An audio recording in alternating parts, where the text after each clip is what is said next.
Para hacer diseños otros y pensar de diferente manera el diseño, hacer diseño crítico, hay que también variar las maneras en cómo nos organizamos entre diseñadores.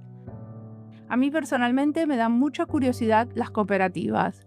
En las cooperativas están surgiendo nuevas maneras de organizarnos y ahí está surgiendo otro diseño. Desde las cooperativas vamos a diasporar el diseño, hacer otro diseño posible y explorar otras fronteras.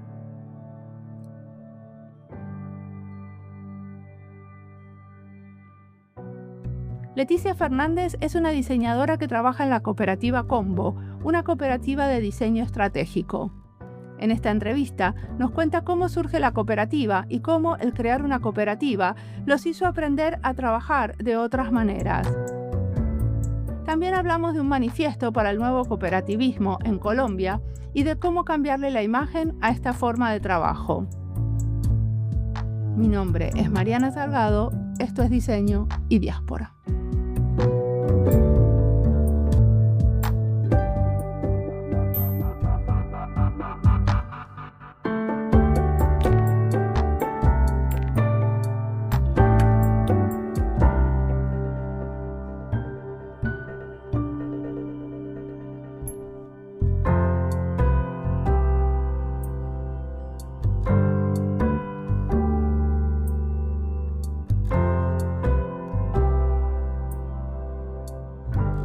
Soy Leticia Fernández, hago diseño en una cooperativa que se llama Combo.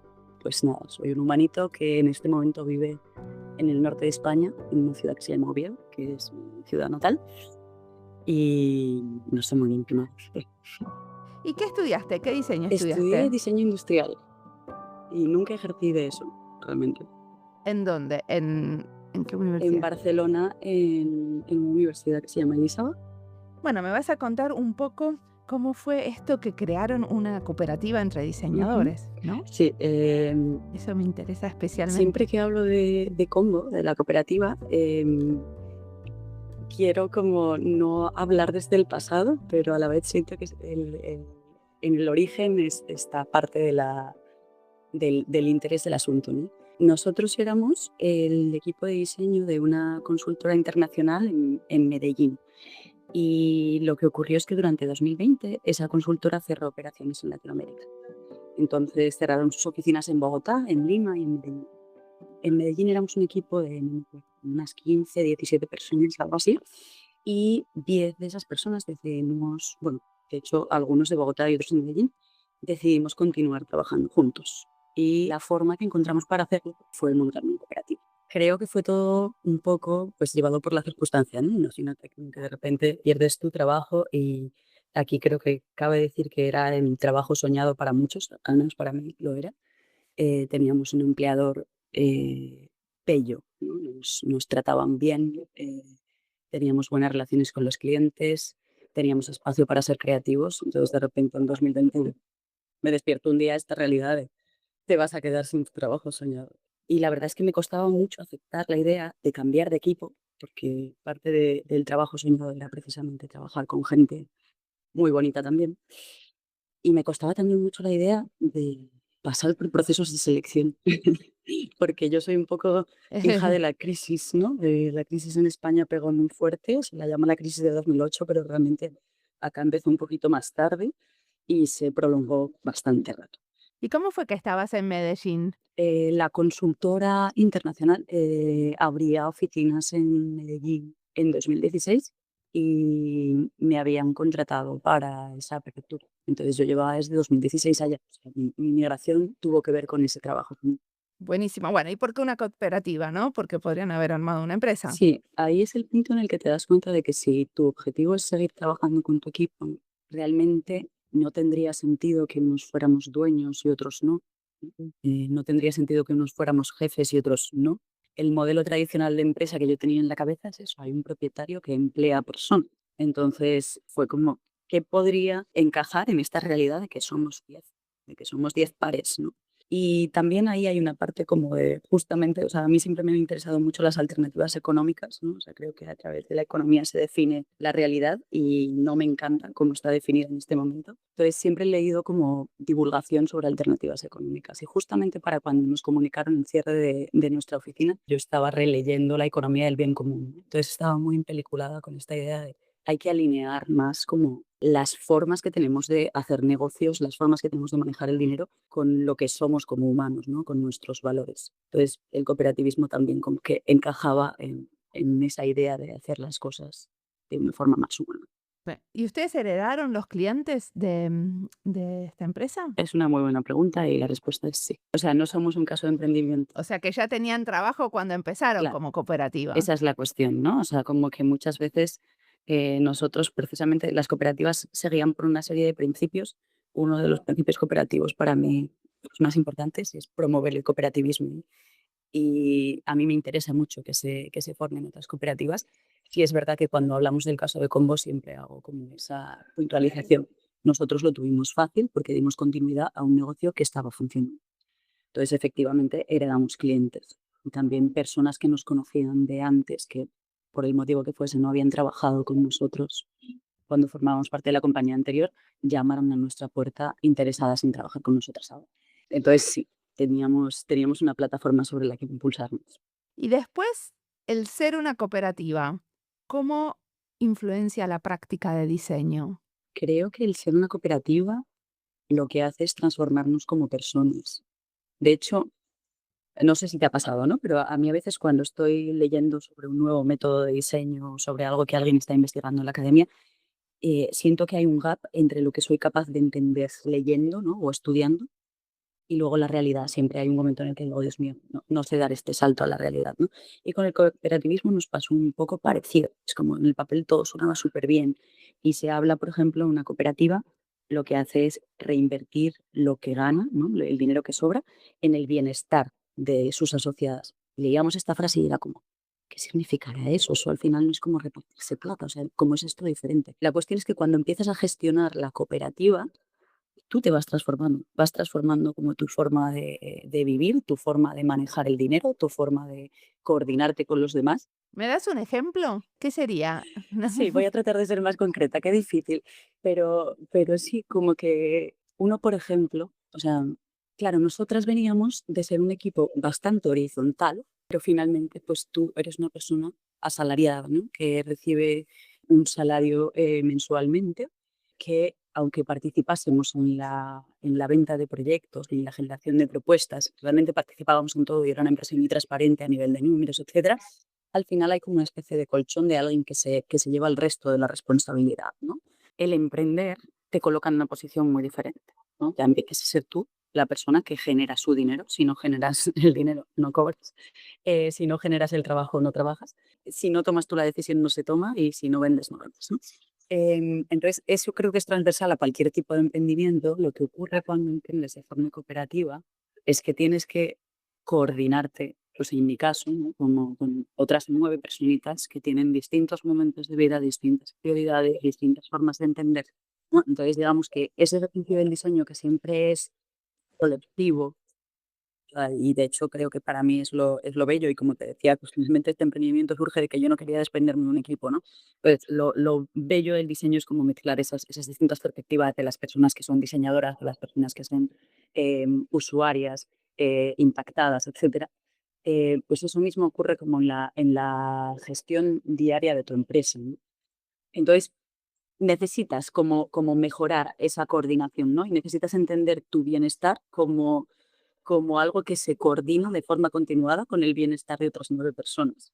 Eh, y sí, creo que es algo, no soy capaz tampoco de explicarlo, igual que te decía que a veces es difícil de entender, o sea, ese salto que das cuando pasas de la teoría a la práctica, tal vez no soy súper capaz de explicarlo, pero sí, hay como un desprendimiento de cierta parte del individualismo, ¿no? Al que nos entrenan o nos abocan desde chiquitos. Entonces tienes que empezar a pensar como en cómo impactan las decisiones de la empresa a las vidas de esos mismos que están unidos por el proyecto en común. Y, por ejemplo, ¿qué cosas hicieron que te parecen así como muy diferentes de las que pasaban cuando trabajabas en una empresa? Pues Como te decía, simplemente la parte del emprendimiento más allá del cooperativismo, o sea, esa responsabilidad compartida, creo que para mí es muy diferente, ¿no? El saber que eres el dueño último. Esto significa muchas cosas, ¿no? Por ejemplo, en cierto momento nos juntamos a escribir una política sobre acoso laboral, ¿no? Con mucho énfasis como en lo que tiene que ver con el género. ¿Por qué? Porque realmente somos un equipo mayoritariamente de mujeres, somos 8 mujeres, y todas hemos vivido situaciones desagradables en entornos laborales que tienen que ver con el hecho de que somos mujeres, ¿no? Entonces, nosotras firmamos, sí, o sea, redactamos, nuestra gerente general, Jessica Villarreal, es además de diseñadora abogada y trabaja en temas de diseño legal. Entonces nos sentamos con ella a definir una política para prevenir y protegernos del acoso. Y fue un ejercicio muy bonito que, aparte de una catarsis colectiva, ¿no? Creo que generó sí, un muy buen resultado, y es algo que incluimos siempre en nuestro contrato base, ¿no? Si quieres trabajar con nosotras, te comprometes a que este tipo de cosas no van a pasar, y si llegan a pasar, eso puede tener un impacto en nuestra relación laboral. Entonces, hay un momento de mucho empoderamiento cuando piensas, vale, como esta es mi empresa, yo pongo las normas. O sea, nos coordinamos y decidimos cuáles son las normas que nos sirven a todas, y cualquiera que se tenga que quiera relacionarse con nosotras, que quiera construir proyectos con nosotras, va a tener que atenerse a ello. Esto no ha tenido un impacto en nuestra firma de contratos. Sin embargo, el año pasado nos ocurrió que tuvimos un proceso de firma de contrato que se demoró 9 meses, en parte por esa cláusula o ese párrafo que incluimos sobre el acoso laboral. Em, Eso creo que es algo que es muy diferente respecto a cuando trabajas para una empresa en la que no eres tú el que toma decisiones, aunque puedas trabajar en empresas en las que haya realmente mucha protección hacia los empleados y un muy buen trato, pues verdaderamente tú no formas parte como de esa redacción de esas condiciones. Creo que otra cosa que cambia mucho es la relación que se establece entre nosotras. Cuando nosotras iniciamos Combo, algunas personas llevaban trabajando en el equipo muy poquitos meses. Otras personas llevaban 6 años. Algunas tenían muchísima experiencia profesional más allá de la compartida, y otras poquita. Sin embargo, en una decisión que no sé si es ejemplar, simplemente fue la que fue, decidimos que todas íbamos a cobrar lo mismo. Nuestra hora de trabajo tiene el mismo valor. Creo que es un experimento muy interesante porque, como te decía antes, yo pienso que la economía determina mucho la realidad en la que vivimos, y creo que en el momento en el que tú recibes la misma retribución por el trabajo que haces que la persona que está al lado, esa horizontalidad de la que hablábamos se hace más efectiva. Entonces, creo que en un trabajo en equipo se puede alcanzar un nivel de sinceridad superior, ¿no? O sea, cuando yo le puedo decir a mi compañera, creo que esto se puede mejorar, y ella tiene la seguridad de que está en posición de rebatirlo, esa coordinación de la que hablaba es muy diferente. Sabes que cuando esa persona se interpreta a sí misma como, ah, no, esta señora lleva 5 años trabajando más que yo y por lo tanto tengo que callarme, ¿no? Entonces, abre un mundo completamente distinto para el colaborador. ¿Y cómo es esto de que la cooperativa sigue estando en Medellín, en Colombia, y vos estás trabajando en el norte de España, ¿cierto? Sí, También supongo que tuvieron que construir una especie de reglamento sobre el trabajo a distancia. sí, efectivamente. O sea, como dices, la cooperativa va mutando con nosotros, ¿no? O sea, yo no creo mucho en la permanencia de nada. em, y, y sí, como te estaba diciendo, nos a- hemos tenido que aprender a adaptarnos a las distintas realidades de cada una, ¿no? Entonces, efectivamente, hemos redactado políticas sobre viajes, sobre estatus vitales, sobre en qué casos tenemos que utilizar el Fondo de Solidaridad, que es una plata que hay reservada para momentos difíciles de las personas. O sea, hemos tenido que construir como todo nuestro marco de referencia y nuestra realidad en ese sentido. Y, de hecho, no soy la única. O sea, la cooperativa se constituyó en Medellín. Creo que Medellín es la ciudad que nos une a todos y que es como la espina, o el punto focal de nuestro trabajo, definitivamente, donde están la mayor parte de nuestros clientes y donde está siempre un trozo de nuestros corazones, pero desde el principio empezamos sabiendo la posibilidad de una dispersión geográfica estaba ahí, ¿no? Porque en Combo somos principalmente colombianas, pero también tenemos una persona de Brasil, una persona de Italia y 2 personas de España, que estaban en Medellín antes del confinamiento por cuestiones laborales y después del confinamiento el formato de trabajo ha cambiado mucho y permite que tal vez no tengas que estar anclado a una ciudad por cuestiones laborales. De hecho, yo cuando me vine en 2023 fue un poco experimental para mí. Dije, quiero entender si puedo trabajar para Combo o trabajar con desde España y hemos logrado que funcione. Creo que si estuviese en Australia sería más complicado por una cuestión de horarios, Sí. pero Igual tienen 7 horas de diferencia horaria. ujú. Sí, a nivel práctico lo que significa es que nuestros espacios de trabajo compartidos son en mi tarde y en la mañana colombiana, ¿no? Entonces yo trabajo sola por la mañana, acompañada por la tarde. Y en Colombia trabajan acompañados por la mañana y solitos por la tarde. Perfecto. Muy bien. Hicieron un manifiesto de cooperativismo. ¿Me querés contar para qué? A ver, lo que ocurre es que cuando comenzamos a construir Combo, nos encontramos con unas barreras bastante grandes, porque resulta que el cooperativismo está muy denostado en Colombia.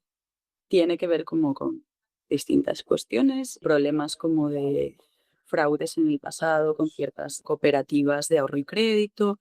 Es un cooperativismo muy particular, creo que por ejemplo muy distinto del de Argentina y muy distinto del de España. Muy enfocado en ahorro y crédito o en cuestiones relacionadas con el agro, muy encapsulado en esas áreas y asociado siempre como algo viejito, ¿no? O sea, la juventud no reconoce el cooperativismo y sí, siempre se entiende como algo que puede ser o turbio o viejito. Sí. Entonces, cuando empezamos con este tema de la Constitución, de hecho, la recomendación siempre era que no montáramos una cooperativa. O sea, hablamos con abogados, los clientes no van a confiar en ustedes, hay desventajas incluso a nivel fiscal, todo el mundo trataba de disuadirnos. Y gracias a amigos, como siempre, al final todos son amigos, fuimos capaces de contactar con una cooperativa de ahorro y crédito, Coserbunal, que nos ayudó en nuestra constitución. Nos puso en contacto también con un sabio del cooperativismo en Antioquia, que nos ayudó a redactar nuestros estatutos, digamos que siguiendo ese principio cooperativo que te digo, que es promover el cooperativismo, ¿cierto? Entonces, nosotras hemos querido encontrar formas de realmente encarnar ese principio cooperativo, ¿no? Que no sea simplemente algo que nos inspira, sino algo que hacemos. Y una forma que encontramos en colaboración con esa cooperativa que te acabo de mencionar, Coserbunal, y otra cooperativa que tuvo un papel muy importante en nuestra constitución, que es Convite, una cooperativa de arquitectos de Medellín, grandes amigos nuestros, pues nos juntamos y decidimos como iniciativa en común lanzar un manifiesto para un nuevo cooperativismo en Colombia, ¿no? Tratando de poner en valor todo lo que es ser cooperativa que no está siendo visto hoy. Entonces fue un ejercicio que realmente hicimos pues, en conjunto como intercooperación de 3 cooperativas, que es otro principio cooperativo, ¿no? Trabajar entre cooperativas, y que lanzamos al mundo creo que hace un añito con la intención como de ver qué podíamos recoger a través de ello, ¿no? Y en paralelo nos surgió como la oportunidad de acompañar por primera vez a la creación de una nueva cooperativa, entonces fue un proceso súper lindo. ¿Y qué es lo que recogieron? Pues por ahora lo que hemos recogido ha sido más que nada curiosidad, Ujú. pero en parte yo también como que quería hablarte de este proyecto precisamente como para intentar darle como más, amplificarlo, ¿no? Tal vez como ponerlo ahí sobre la mesa y ver qué podemos seguir recogiendo y qué podemos seguir impulsando, ¿no? Ya hemos participado en esa creación de una primera cooperativa y nos encantaría y estamos súper dispuestas a ayudar a otras compañías cooperativas a constituirse, a resolver sus dudas, a encontrarse o simplemente a hablar de nuestras experiencias. Y decime, ¿le llegó algún proyecto que vos decís, esto no hubiera llegado nunca si no hubiéramos sido una cooperativa? De hecho, sí. Insisto todo el rato en lo de los principios cooperativos, ¿no? Pero la idea de las cooperativas es cooperar, especialmente entre cooperativas, ¿no? Ahí hay una parte filosófica para mí muy bella, que es como las cooperativas en principio crecen creando nuevas cooperativas, ¿no? O sea, no tanto como convirtiéndose en empresas gigantescas, sino como permitiendo que existan nuevos proyectos, que creo que es algo que se parece mucho más a cómo funciona la naturaleza. Entonces, un poco a través de esta filosofía cooperativa, lo que pasó fue que empezamos a encontrar que había personas que querían trabajar con nosotras simplemente por el hecho de que éramos cooperativa. Es un Ujú. poco raro para nosotras, ¿no? Porque estamos acostumbrados a, como a demostrar méritos y a hablar de proyectos súper importantes y de cifras y de datos. Y de repente empezamos a tener conversaciones con cooperativas en las que el interés se generaba solamente como, son una cooperativa. cuéntenos, ¿qué hacen? ¿Qué les podemos comprar? O sea que Y, el cooperativismo venía antes que el diseño. ajá, efectivamente. O sea, incluso, claro, hay un tema con el tipo de diseño que nosotras hacemos que finalmente pues, se enmarca mucho como sí, en la consultoría de innovación, que es que a veces es como difícil de comunicar, ¿no? ¿Qué es esto? O sea, ¿a qué te refieres cuando vas a mejorar como la experiencia de mi usuario o me vas a ayudar a crear un nuevo modelo de negocio? O sea, no es algo tangible, no es como diseñar una identidad, entonces es confuso. Y lo que ocurre es que nosotras solemos trabajar en el contexto de un mercado suficientemente maduro, donde se entiende cuáles son nuestros servicios. Y en el mundo del cooperativismo colombiano lo que hemos encontrado es que toca hacer todo ese proceso de evangelización porque las cooperativas no están en contacto con ese tipo de servicios, ¿no? Entonces es curioso porque realmente la conversación se da desde ahí, desde ¿qué hacen ustedes? Cuéntenos, ¿cómo podríamos colaborar? Y a raíz de eso hemos tenido la oportunidad de trabajar con varias cooperativas de ahorro y crédito en Colombia sobre todo, también con algunas de otros ámbitos, muy interesante. Y ha sido bonito porque las cooperativas tienen retos en común, retos que también se parecen a los nuestros, ¿no? Y entonces hemos podido, creo, acercarnos o aprender más de lo que significa ser cooperativa a través de los retos de sus nuevos clientes a los que sin duda no habríamos accedido ¿Y me en contás Tempest. uno, por ejemplo, qué hicieron? Por ejemplo, mira, con Cosergunal, esa cooperativa que nos ayudó en nuestra constitución, eh, ellas nos plantearon un reto mm, que precisamente creo que es transversal a todas las cooperativas, ¿no? Es muy difícil transmitir, creo que muy específicamente en Colombia, pero creo que se puede extender a otras partes. Es muy difícil transmitir cuál es el valor de una cooperativa, ¿no? O sea, cuando no hay una cooperativa en un país, es muy difícil transmitir cuál es la diferencia de una cooperativa. Como te decía, pues Personal es una cooperativa de ahorro y crédito, ¿no? Y ellos nos decían, nos perciben como un banquito, ¿no? Como un banco como tal vez no tan poderoso. Em, y nosotras quisiéramos ser percibidas como una cooperativa, con el valor que significa el hecho de que es de todos, ¿cierto? O sea, quiero decir, la gestión de esta plata, la gestión de estos servicios es de todos. O sea, tú eres propietario de Cosergunal cuando pasas a ser asociado de Cosergunal. Entonces, tenían este problema un poco de comunicación, ¿no? De cómo se transmite el valor del cooperativismo más allá de tu círculo inicial, ¿no? Cuando tú montas una cooperativa, o sea, pues lo más normal es que las primeras personas que forman parte de la cooperativa estén completamente comprometidas con la idea. Yo estoy aquí porque creo en esto. En el momento en el que empiezas a expandirte, empiezan a aparecer personas que llegan a veces sin entender del todo qué es lo que haces, a veces simplemente porque tienes un servicio que les puede interesar, pero realmente no entienden el modelo cooperativo. Entonces, su reto era cómo comunicar adecuadamente ese valor cooperativo, ¿no?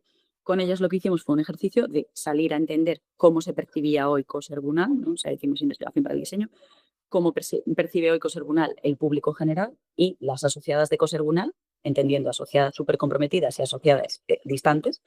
Entendimos lo que ellas veían, buscamos cuáles eran los puntos sobre los que podíamos construir, ¿no? O sea, cuáles son las fortalezas, qué es lo positivo, qué es lo que busca esta gente, con qué valores vibra esta gente que tal vez no están percibiendo hoy, pero realmente están ahí. Y en una siguiente fase prototipamos con asociadas actuales y asociadas potenciales nuevos mensajes para comunicar el valor del cooperativismo. Ese fue un ejercicio con Cosergunal, por ejemplo, con Confiar, que es otra cooperativa de ahorro y crédito. Lo que hicimos fue en un evento muy bello que ellos tienen una vez al año, en el que juntan negocios asociadas en una gran fiesta. Hicimos un ejercicio de cooperación con personas asociadas sobre lo que querían que fuese el futuro de Confiar, ¿no? Que al final, o sea, es algo que surge del mismo reto, digamos, que lo que te decía de Cosergunal, que es la dificultad para mantener el compromiso de las nuevas asociadas a las cooperativas, ¿no? Entonces, es como cómo construimos un futuro en común para mantener ese compromiso, para garantizar ese compromiso a través del tiempo y de las distintas generaciones.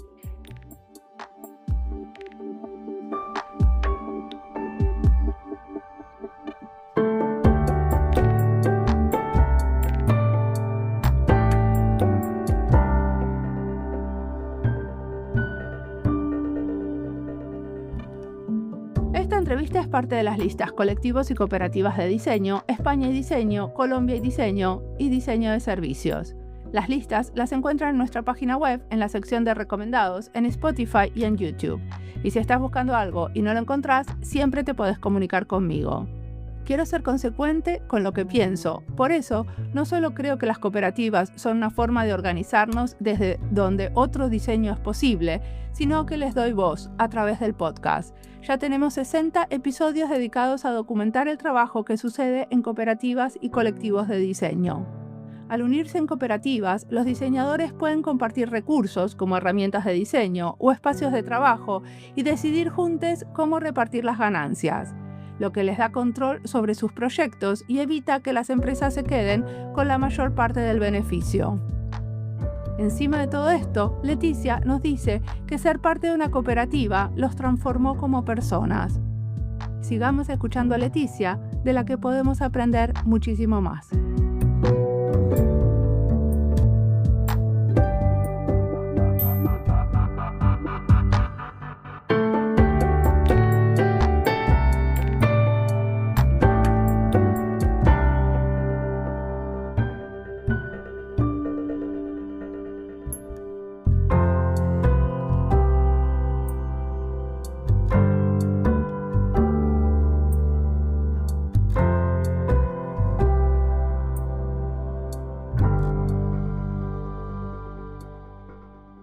¿Y qué estás leyendo o qué leíste que te inspiró sobre este tema?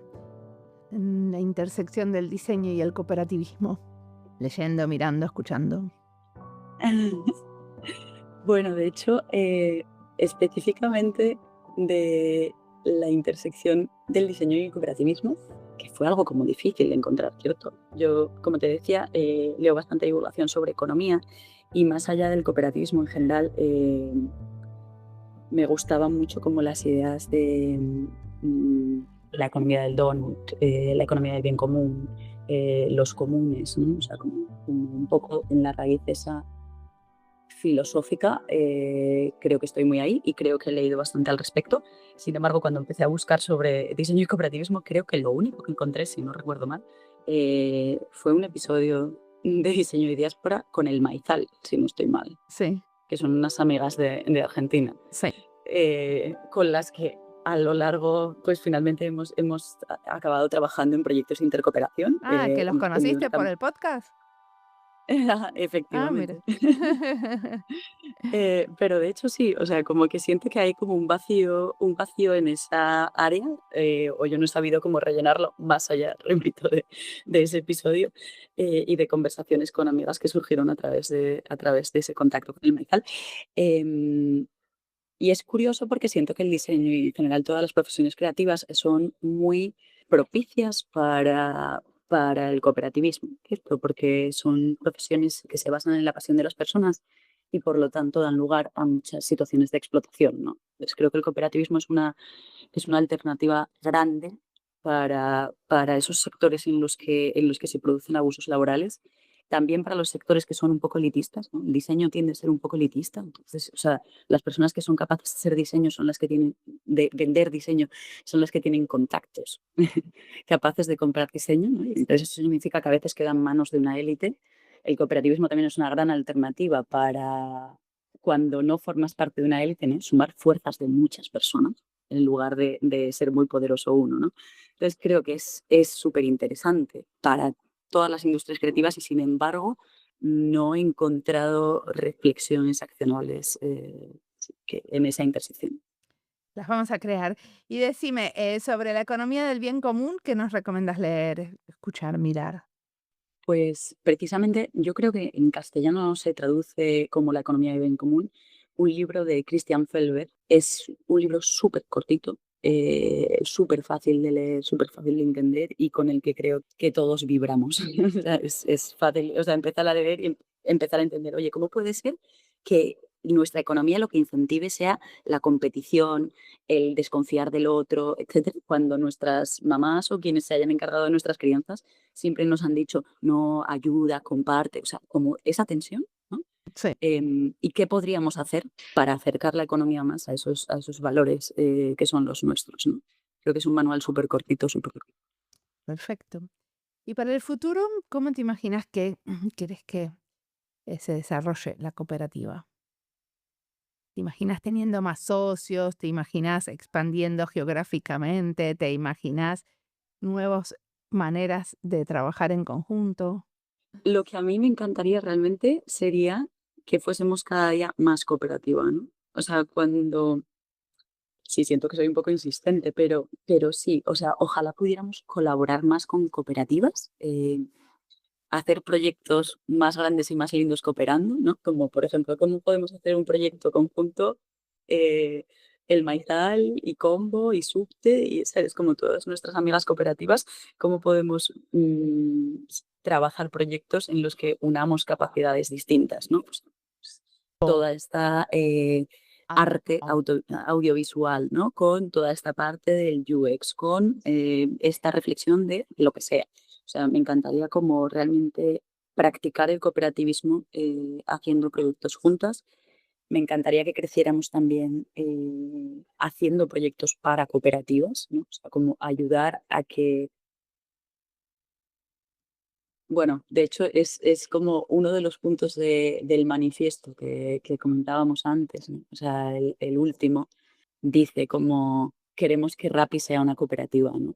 Rappi fue el primer unicornio colombiano. Es un servicio como de envío, ¿no? De, bueno, como suelen empezar todos, como de comidas, ¿no? Pero bueno, obviamente de muchas más cosas, ¿no?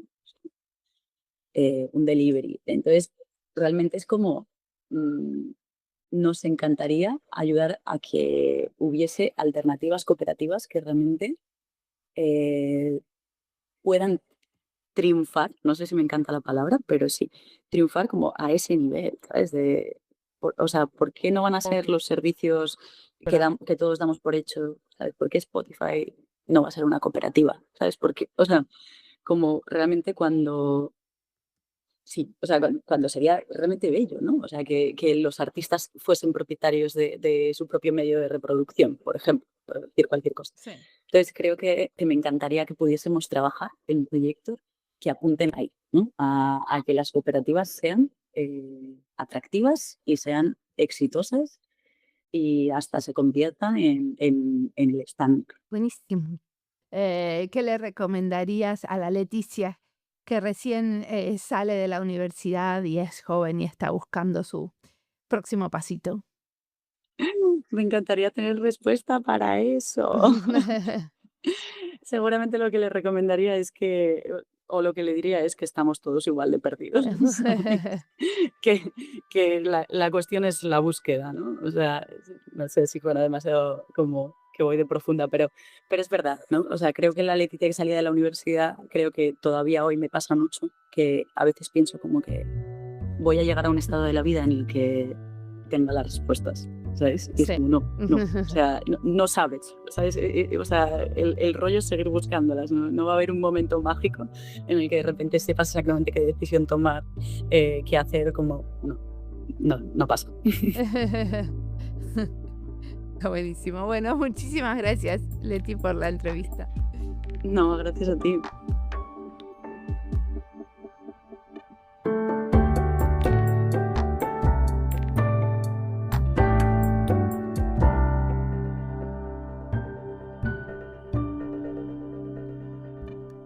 Me encantó saber que el hecho de ser una cooperativa atrae a algunos clientes. Eso fue una sorpresa para mí y también me resultó interesante esto de crear mensajes para resaltar el valor de lo cooperativo. Una cooperativa que ayuda y trabaja y se nutre del contacto con otras cooperativas. Esa idea de igualar el valor de cada hora de trabajo, redactar políticas contra el acoso y soñar con expandirse por el mundo me hace aplaudir. También aplaudo la valentía de confesar que les costó mucho convencer a los clientes de que una cooperativa no es un banquito viejito.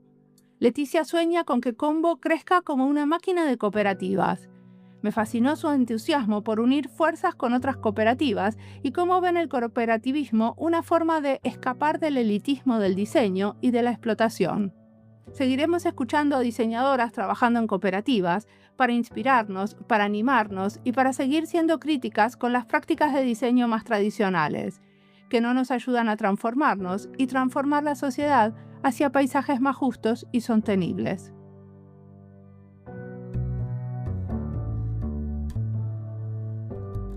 Como siempre, la música del podcast es de Antonio Zimmerman, el diseño de sonido es de Andy Fechi. Este podcast está publicado con licencia Creativa Común con atribuciones. Esto fue Diseño y Diáspora. Pueden seguirnos en nuestras redes sociales en YouTube, Instagram, LinkedIn y Blue Sky o visitar nuestra página web diseñoydiaspora.org. No olviden recomendarnos y recomendarnos nuestros libros. Nos escuchamos en la próxima.